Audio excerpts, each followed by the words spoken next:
কোনো ব্যক্তি বা দলের কথায় নির্বাচন বন্ধ হবে না বলে জানিয়েছেন অন্তর্বর্তীকালীন সরকারের অর্থ উপদেষ্টা ডক্টর সালেউদ্দিন আহমেদ। বুধবার জাতীয় পেনশন কর্তৃপক্ষের ইউ পেনশন অ্যাপের উদ্বোধনী অনুষ্ঠানে তিনি একথা জানান।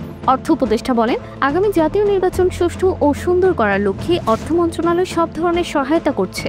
আইন শৃঙ্খলা নিয়ন্ত্রণে রাখতে স্বরাষ্ট্র মন্ত্রণালয়কে সব ধরনের লজিস্টিক সহায়তা দেওয়া হচ্ছে। কোনো ব্যক্তি বা দলের কেউ বললেই নির্বাচন বন্ধ হয়ে যাবে না জানিয়ে তিনি বলেন, আগামী নির্বাচন অবশ্যই সুষ্ঠু হবে। আগামী নির্বাচনে কালো টাকার ব্যবহার বন্ধে অর্থ মন্ত্রণালয় ব্যবস্থা নেবে, তবে এটা নির্ভর করবে রাজনীতিবিদদের উপর। সার্বজনীন পেনশন স্কিম প্রসঙ্গে তিনি বলেন, স্কিমে চাকরিজীবী ও শিক্ষক সহ সব পেশার মানুষ অংশ নিচ্ছেন না। এটি কেন হচ্ছে এবং মানুষের অনীহা কোথায় সেটি খতিয়ে দেখতে হবে। অনুষ্ঠানে জানানো হয়, ইউ পেনশন মোবাইল অ্যাপসের মাধ্যমে এখন থেকে ব্যক্তি পর্যায়ে সার্বজনীন পেনশনের স্কিম দেওয়া যাবে। মোবাইল থেকে লগইন, যাবতীয় তথ্য যাচাই করা এবং নোটিফিকেশন পাবেন গ্রাহকরা। অ্যাকাউন্টের নমিনি পরিবর্তন বা অন্যান্য সব কাজই অ্যাপসের মাধ্যমে করা সম্ভব।